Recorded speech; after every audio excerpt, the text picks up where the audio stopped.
Hi everyone, my name is Nanoom. I'm a postdoc at Johns Hopkins. Thank you for your interest in my talk. I'm going to talk about my recent work where we developed a new alternative to Boltzmann hierarchy for non-code relics. So this paper appeared on the archive a few weeks ago, and the code we developed, which we call Classier, is available on GitHub. So in short, we developed a new method replacing this Boltzmann hierarchy for non-code relics because there are several imitations of this standard method. Then let me start by mentioning this quick outline first. So I'm gonna start by giving some motivation of this work, pointing out limitations of a standard Boltzmann hierarchy approach.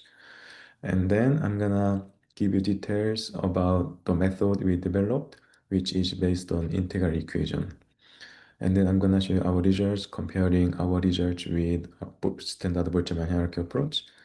And then I'm gonna show you one toy example where we applied our method. And also I'm gonna mention several possible applications of our approach. Then first, motivation.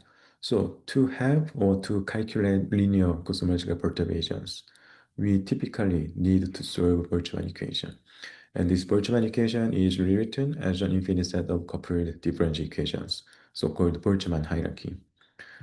And public Boltzmann solvers, such as CLAS and CAM, solve this Boltzmann hierarchy for example, photons, massless neutrino, and also massive neutrino.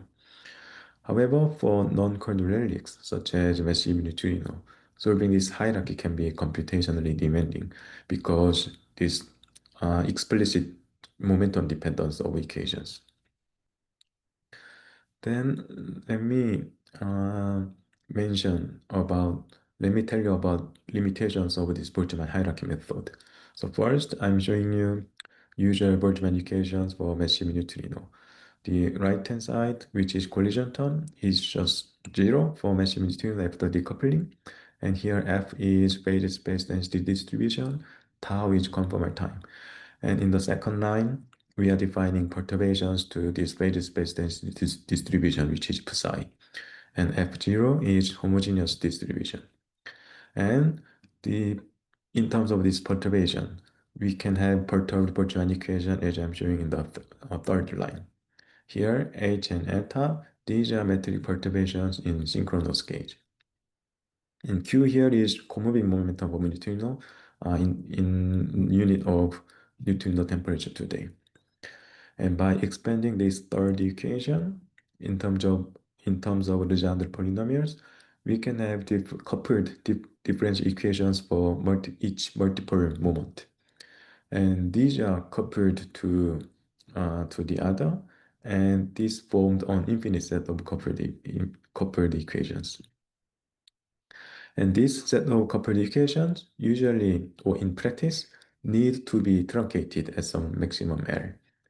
And also, solving this hierarchy all the way to today is computationally demanding. So there have been lots of efforts developing fluid approximations for massive neutrino, which takes into account only first three perturbations, such as density perturbation, peculiar velocity, and anisotropic stress. However, this truncation is known to induce some numerical artifacts. So if we start solving this hierarchy early enough initial time, then only a first few multiple moments will be non-zero. And the power of those lower multiples are transferred to higher multiples as perturbation evolves. And at some point, it reaches some maximum multiple Lmax, and the power is reflected. And this reflected power propagates back to lower multiples, inducing some numerical errors in density perturbation and extra. Also, the fluid approximations for massive neutrino, which is reducing the number of differential equations to solve significantly, can be kind of quite inaccurate at late time, depending on scale, of course. So for example, it can induce all the unit errors in massive neutrino density perturbations. And to have precision calculation or precise prediction, one needs to solve this hierarchy with quite very large LMAX. And this can be computationally demanding because or it requires quite large amount of runtime because the rapid oscillation of the solution. And to overcome those limitations, we developed a new code Classio, class integral equation revision, replacing Boltzmann hierarchy with a couple of or few of integral solutions. This is a preview of our main results. So I'm showing here massive neutrino density perturbations of K100 inverse megaparsec mode. Here, black curve is our result from Classio, and red and blue, those are from class solving Boltzmann hierarchy, truncated at LMAX 40 and 500, but without assuming fluid approximation for massive neutrino. The numerical artifacts or numerical errors you can see in two inset plots. These are what I mentioned, truncation induced error. So, and this error doesn't show up in our result because we don't truncate hierarchy, or we don't even use hierarchy in our method. Also, one interesting thing to point here is that the runtime taken to evolve this perturbation of K100 inverse megaparsec mode is reduced factor of 4 or 40 with respect to the class result with LMAX 40 and 500. So this very beautiful plot demonstrates how effective our method can be in terms of accuracy and also speed as well. Then now, let me go into details about the method. I'm not gonna talk about all the details, so if you are interested, please look at our paper on the archive. So again, this is Boltzmann equation for massive neutrino, and by integrating this equation over tau, we can find a formal integral form solution as I'm showing in the second line. And here chi q, defined on the right side, is horizon of the particle or neutrino with momentum q. And again, by expanding this size, we can have solution, integral form solution for psi else. And yeah, once we have those psi else, the massive neutrino perturbations or contributions to the Einstein equations are determined as I'm showing here.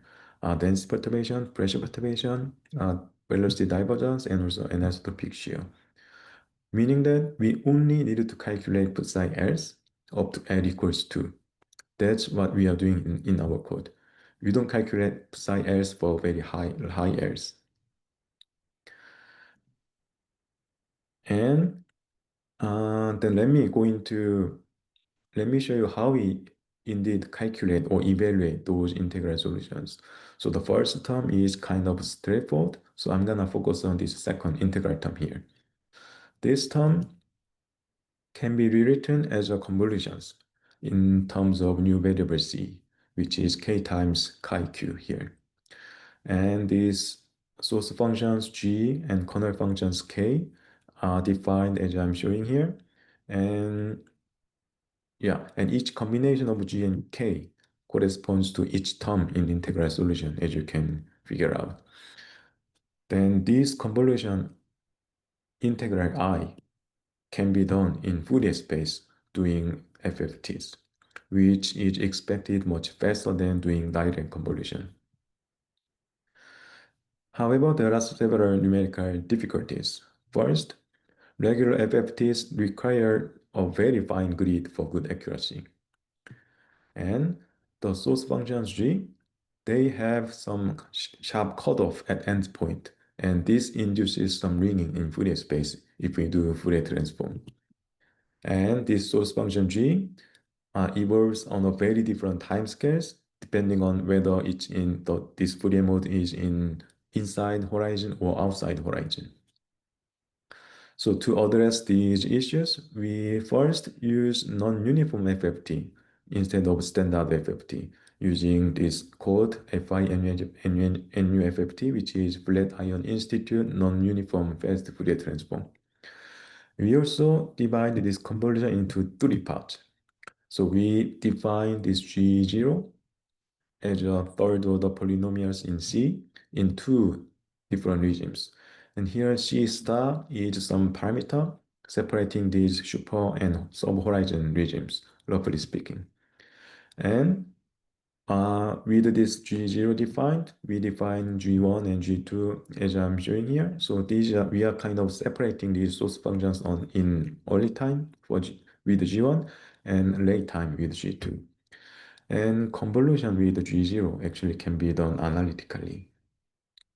And these convolutions with G1 and G2 will be done with NUFFT I mentioned before. And there are many other technical difficult or technical details about how we do these convolutions. So if you are interested, please look at our paper. So now we know how to calculate these integral solutions for perturbation, neutrino perturbations. But the one thing I haven't mentioned yet is that this integral source term of this integral solution, which is h and eta, these sources are dependent on solution itself. So we need to solve this equation iteratively, together with the rest of the systems such as photons, baryons, and dark matter, or even massless neutrino. So this diagram shows our iterative scheme. So we first solve Boltzmann hierarchy, but with reasonably small Lmax, and also assuming fluid approximations for massive neutrino. This calculation is very fast. And since this calculation doesn't involve any integral solutions, which is our main method, we call this process as zeroth iteration. And metric perturbations h and eta coming from these zeroth iterations can be source the integral solutions. So we calculate these convolutions to get psi s up to L equals to psi 0, psi 1, and psi 2. And these psi's determine the massive neutrino contributions to the Einstein equation. And given this, we solve rest of the system.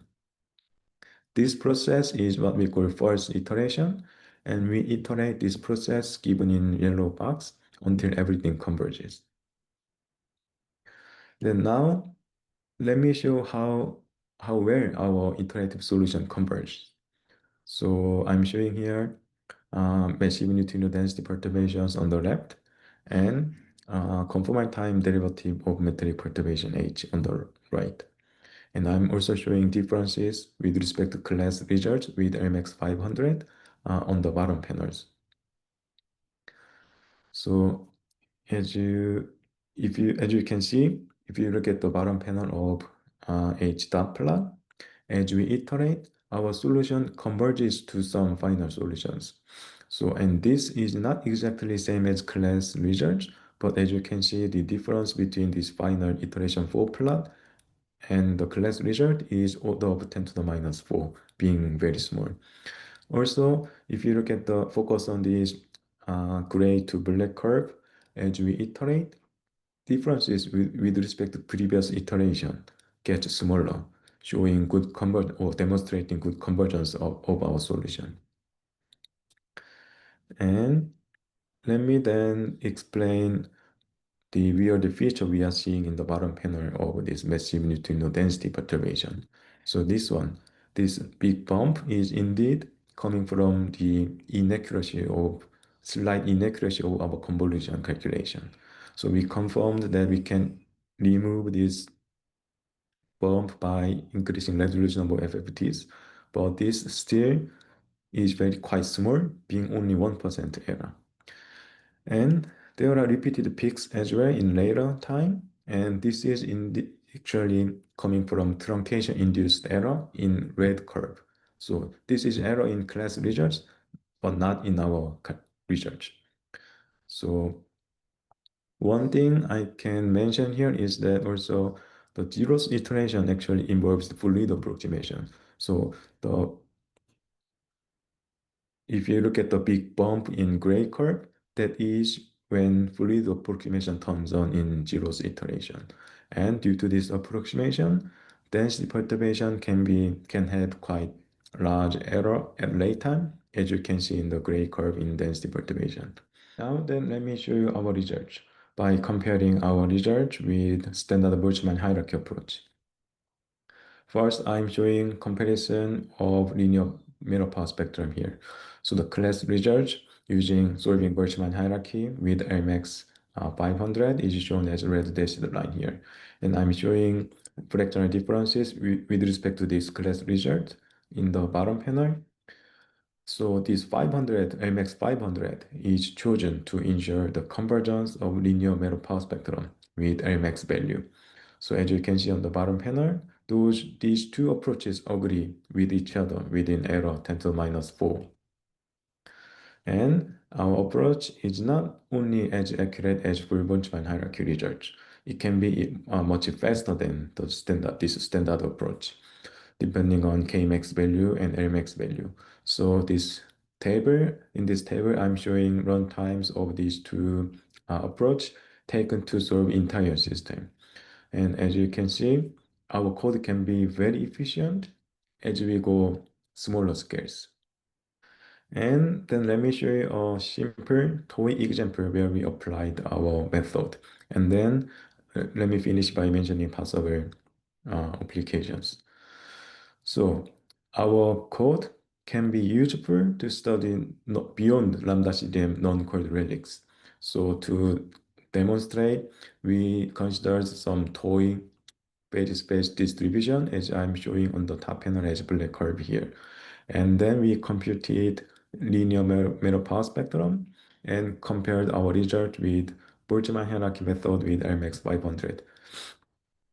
So as you can see here, our approach, or these two approach again agree very well within error order of 10 to the minus 4. So our code can be indeed used to study some non-standard non-coded relics other than massive neutrino. And there are many interesting science cases where we can apply our code. And I'm listing some of them here. And I want to emphasize our method can be extended to the case with collisional Boltzmann equation. So in that case, we will still solve equation iteratively, but the collisional term can be determined by neutrino perturbations determined in previous iteration. I'm very excited to apply our method to various science cases, and I hope you find this code and our approach useful. So if you want, feel free to use from our GitHub. So thank you for your interest.